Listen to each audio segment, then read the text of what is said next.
Guys, we got a little hazelnut here. This tree's about 2 years old. I was just out here looking at it, and this drought has been horrible on it, but I want you to look underneath here. It's got these little blooms coming out all over it. Look at that. Isn't that odd? This is the wrong time of the year, I thought, for this. I mean, they're just popping out everywhere. This limb right here, look at that. I thought this happened in the springtime. Maybe it don't. Maybe that's something it does in the winter. A lot of new growth. A lot of new growth popping out on it all of a sudden. It's been kind of dormant, just sitting here in this massive heat and drought. But it did finally start growing. I think I'm gonna take the wire cage thing away from it right here. I'm gonna pile some rabbit poop all around it and see if it'll come back. Because here's the other one over here. This one hasn't done anything. I mean, it's so hard, it's so dry right now. So it needs some fertilizer. It needs watering and fertilizer. Look at this dragonfly sitting here. Oh, it flew off. I water it every day when I water everything else, but you can't tell it looking at it. Yeah, it's so hot. I mean, you got 100-something degrees every day. I mean, it sucks it right back out of the ground. We flood it, water's running off down the hill and everything. I mean, it just is not doing good, you know. And then even there's a pear tree here that I moved over here from Deepsouth. I moved it last spring, and it's still alive, but it's put on very low, maybe 2 inches of new growth, 3 inches maybe. Not hardly anything. And I know it's got to get its root system established and all that, but boy, it's been a bad year to have to do that, to be honest with you. But most everything's living. It's all alive. It ain't dead. I mean, I guess that's the good thing about it. We have a muscadine vine here that I moved from Deepsouth. It was sent to us by a subscriber a couple of years ago, I think. It's called a fry muscadine. And guys, it's just now starting to grow a little bit. It's been sitting here all summer. I moved it this past spring, and it's been sitting here all summer, hasn't done anything. Now it decides it wants to grow when it starts getting toward the fall, so I'm gonna have to try to get some kind of little arbor system built here for it to see if it'll see how it does. All right, guys, we're back out here at the peach trees, the white peach trees we dug up and moved over here from Deepsouth. These are the two that I found down by the chicken pen. Well, when I moved them over here, all the leaves fell off of them, and but they're putting on new leaves again. So they didn't die. They just went through that shock of. I didn't get any dirt on the roots of these. I pulled them up because they were down there in the chicken pen. Now these had the roots on them, and they've not slowed down at all. They're still doing good. One right here, a little dead stick out of there. That one there is still doing good. This Wanda's pineapple sage is still growing. It's doing pretty good. And we got a couple of things here. Miss Wanda finally wised up and put her mint. Oh, I love smelling that stuff. She put her mint in a pot because that stuff's so invasive that it takes over. And she's got another mint right here. And this Wanda pulled this up over at Deepsouth over a year ago. This apple tree was growing out there by our high tunnel, and she snatched it up and put it in a pot, and it's been sitting in this pot now all summer. It's just a seedling from a eye of the ground. It probably will not bear an apple that's edible. So what we're probably going to do is, because it has two coming out down here like this and a main leader coming up, I'm probably, when it gets a little bit bigger, I'm going to cut it off right here, and I'm going to graft an Anna or something other onto it that's a known apple in this area that will produce in the heat.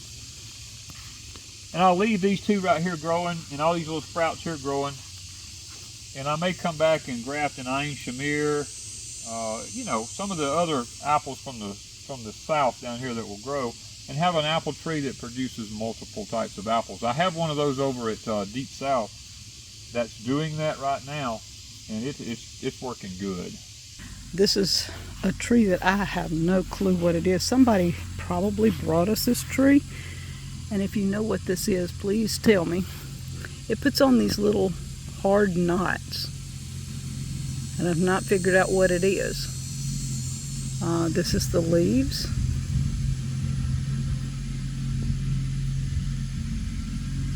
and I'm just not 100% sure. Now here's another tree I moved from deep south. This was a crab apple.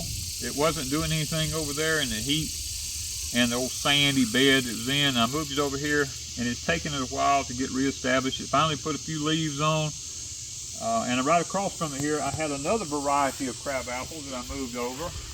Now this one has done a little bit better, but the heat of the summer has really taken its toll on it. And it being a newly planted tree. So hopefully in the future, between these two crab apples here, that we'll have some little crab apples on here. We make jelly out of them, and for the birds and stuff like that, they love them.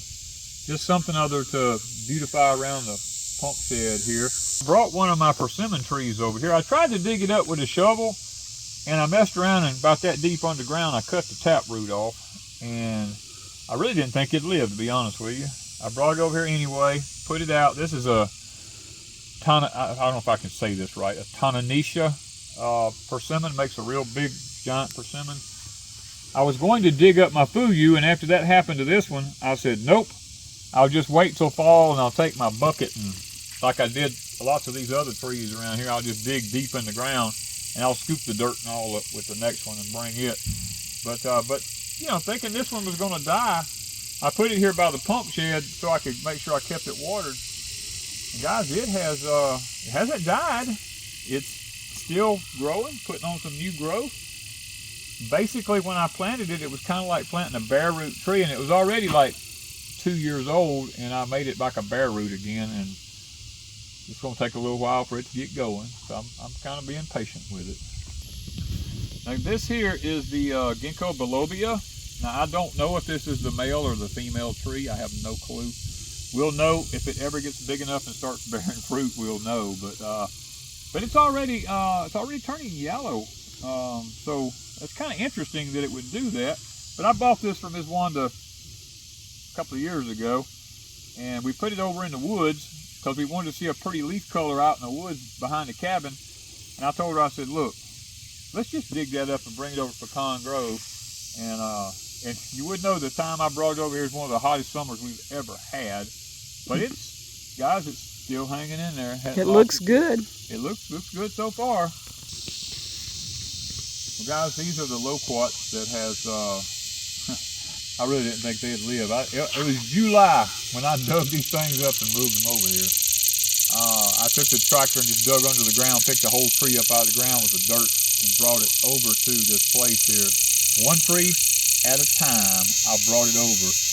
And two of these trees came from Grow Family Network, and two of them come from a subscriber. I don't know, they're probably all seedlings. But one of them has made. This one, last year, over at Deepsouth, this one had loquats on it, and we didn't even know it until we just happened to walk by it in the spring after all the hard freezes and all that stuff, and we found out that it had loquats hiding up in it. So we were like, yes, and we tasted them, loved them. So that's when we decided, you know what, we're going to move these trees over to Pecan Grove. And that was probably, I really didn't think they would make it when I moved them in July, but I explained in a past video about how to move trees in the heat of the summer and what to look for and how to do it. I'm not going to reinvent the wheel. You can go back and watch the video on that. But they all are making it. They're all putting on new growth in the top right here. So hopefully we'll have loquats this year. Well, here we have the old fat pine lighter treetop that I finally got out of the woods. It was laying across mine and my neighbor's fence. And I got it off the fence, and I finally drug it up here to the piece of property up here where the pump shed is. And Ms. Wanda has just went crazy with this thing. She loves it, and she has started sticking flowers on it, and got rose bushes sticking in beside it, and then she's got just all kinds of stuff going on with it. No.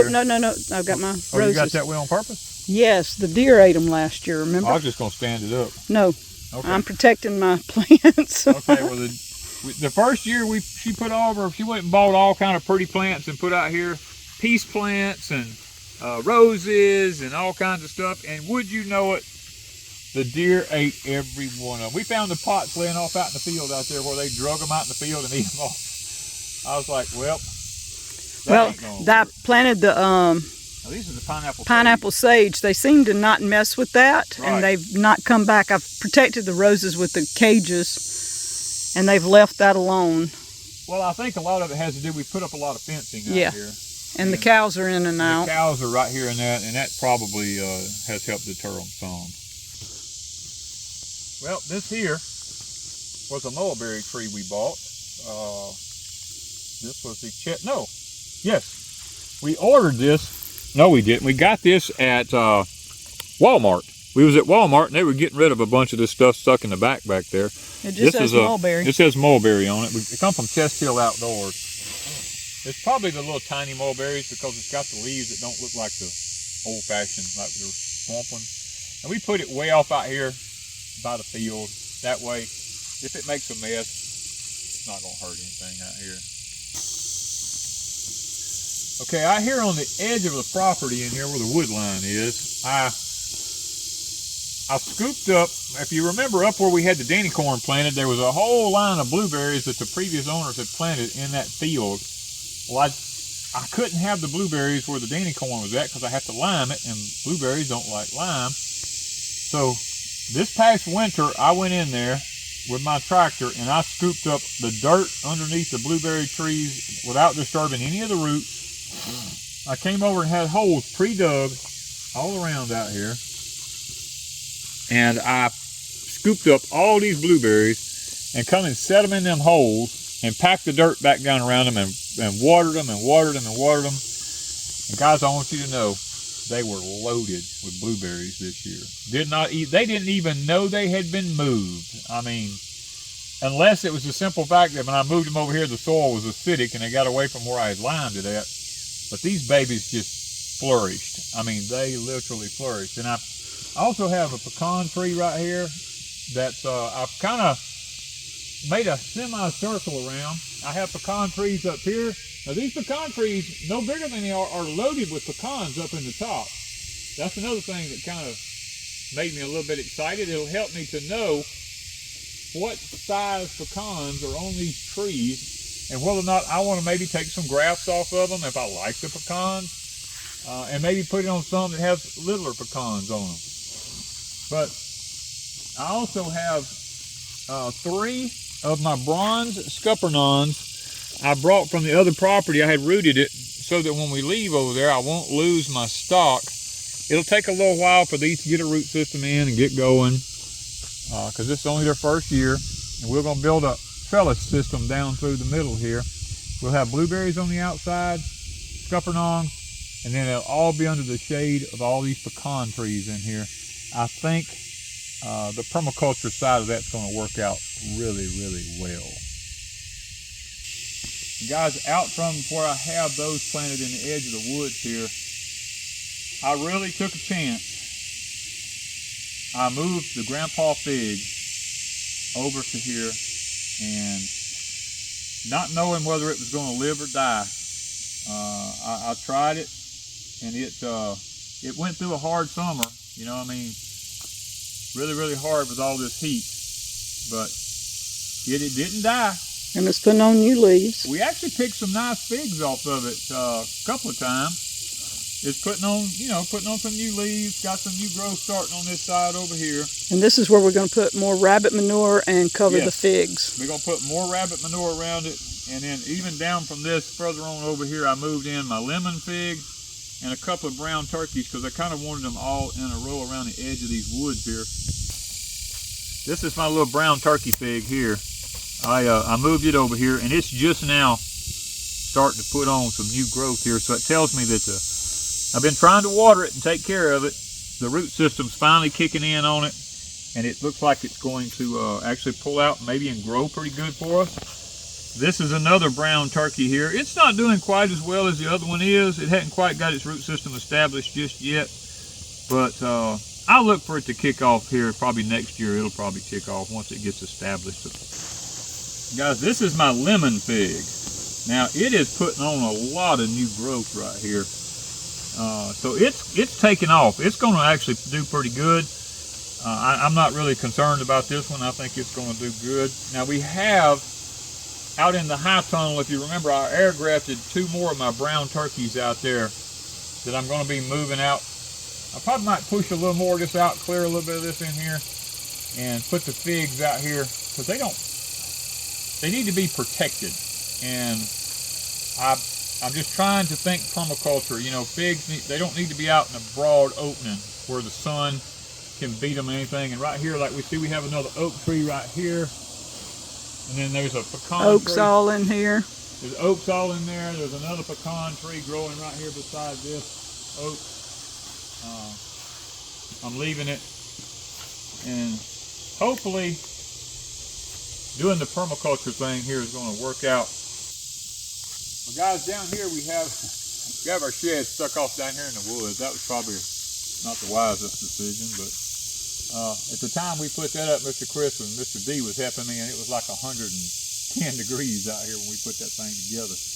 But I found a pecan tree growing off in the woods down here. So what I'm going to do is I'm going to clean up around it down in here some and see if I can get it to where it'll be growing and maybe making pecans down here in the woods. Now, squirrels may try to get it, but there's a persimmon tree there by it. I'm probably going to take that persimmon out and try to give it just an open area around here to grow as much as I can.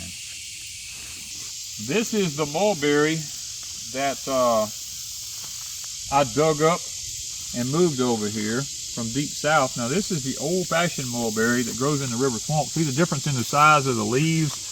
The different shapes. And the different shapes compared to the ones that we had out front out there that had the little bitty tiny leaves on it. This one has grown from right here to right here this year already. So I'm excited that it's actually starting to take off and actually going to grow. And it's down here in the woods by the building. It's not going to make a mess anywhere that's going to hurt anything. And then I came right over here beside it. And on the property here when we bought it, there was a fig tree that someone had planted, and it was out in the middle of a field, and the sun was beating it down. Now this was an LSU fig. The sun was just destroying it out there. It never would do anything. The man told me, said every time it come up, it would just die back, come up, die back. So I took the tractor and scooped all the roots and the dirt and everything up, and I came down here and put it beside this little building in the woods. And it's been here all summer, and it's just now, and at the end of August, starting to put on some new growth. So I believe it's going to actually take root and take off. Next year we should see some decent growth from it. So, but this is an LSU. Well, this is where we bring all our rabbit manure and coat it, and then layered something around the roots so that they don't freeze. Yeah, all fig trees need to be mulched around the bottom of them because all their roots just go right on top of the ground. And we've been trying, since we cleared this land in here, I've been letting the centipede grass, you can see the runners on it running everywhere here. I've been trying to let it not come down in here and disturb too much. Let it kind of make a good start and get kind of growing back in here where we could get some grass started. Then I'm going to mulch all around it and see if we can maybe salvage it and do the best that we can. This is another mulberry that I got from Mr. Barrett. He had given it to us here, probably a couple of years now. He gave it to us. And I originally put it down by the pond over here at Pecan Grove. And would you know, it got up about this big and the deer came in and mowed it down to the ground. And when I was cutting hay, I actually cut over the top of it because it was gone. And after I cut the hay, I saw it coming back up, just growing. And I knew exactly where it was at then. So I took my shovel and I dug it up. And I brought it over onto another part of the property over here, away from down there where the deer don't bother anything at up over here. And I planted it. And wouldn't you know, guys, it's starting to make a little tree now. So I'm excited. Mr. Barrett's mulberry is coming back from the dead, and it's going to make a tree, looks like. And then right behind it here, in the edge of these woods, these are the rest of the blueberries that was in the front pasture Where you cut hay? Where I cut hay at, because they was always in the way. When I went to cut hay, there was 2 rows of them there, and they was always in my way. And I said, you know what, this past spring I did the same thing with these. I scooped them up with a bucket and brought them down here, because blueberries are a lot like huckleberries. Huckleberries like to grow in the shade of other trees. Blueberries are not meant to be out in a broad open field. They're meant to be under the edge of other trees, and you can see this whole line of oak trees I got across here. This was an old fence row originally on the property, and I moved out away from that oak tree. Now, these blueberries are going to lean out just a little bit because those trees are so big, but that's perfectly fine. I'm not picking them with a machine. And all these made berries. These literally were loaded up until, these were loaded up until like 2 or 3 weeks ago, because, I mean, if you look here, the berries are still, there's still dry berries on them right here, where we didn't pick them here just a few weeks ago. Those are raisins. Now you got blazons. You got blazons, I reckon. I don't know. They're okay. They're already dried. Wow, they are like a raisin. Yeah. My guys, my hands are dirty because I've been digging sweet potatoes. Look, here's some one that hadn't eaten them. Oh, that one hadn't even turned It's yet. little. Look at that. That's little. Look at that. Ain't much taste to them. Yeah, there ain't a lot of taste left to them. This was a smaller blueberry anyway. It was almost like a... That one was sweet. Wow. That was sweet, yeah. That was really sweet. These were the smaller ones. These are the bigger ones. Yeah, and these, there's still a few on this You can one see here. how... See, those are still there. There's still a few right here. This little one. They're drying up on the tree. We had so many blueberries this year, guys. We still have, at the front of the property up here about a big pecan orchard, we still have probably 20 giant blueberry trees there. I mean, they're like 10, 15 feet tall and huge. And I think on Pecan Grove now we're up to roughly around 50 nice, heavy, barren blueberry trees. This one, let me see what this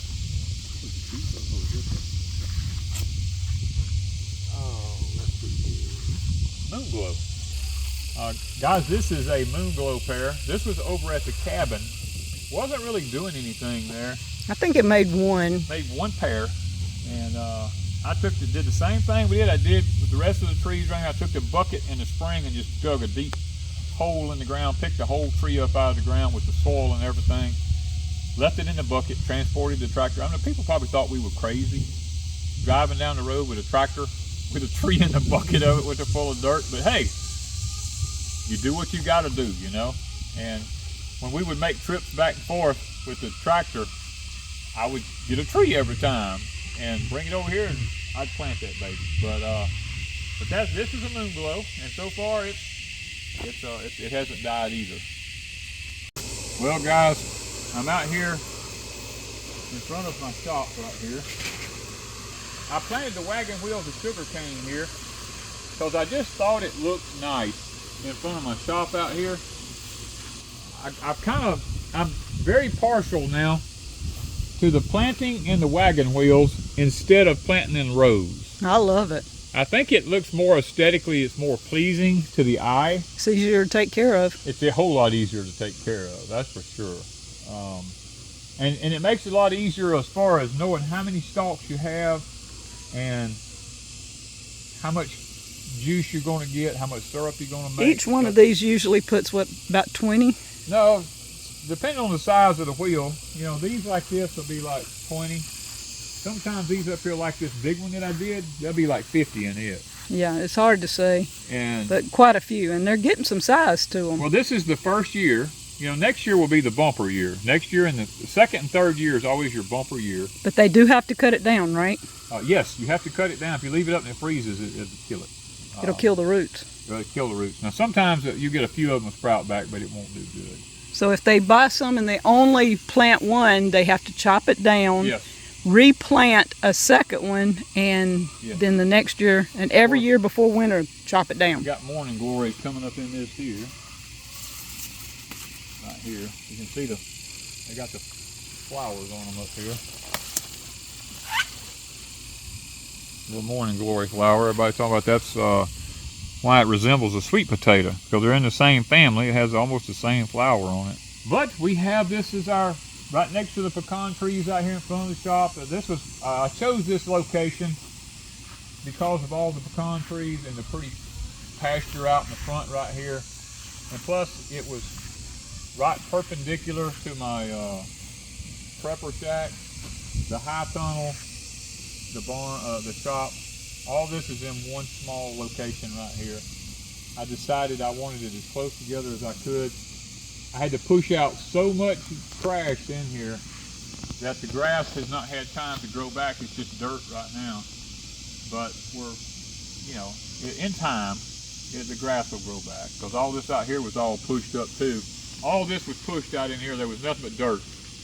And this summer, it has literally grassed back over and growing very well.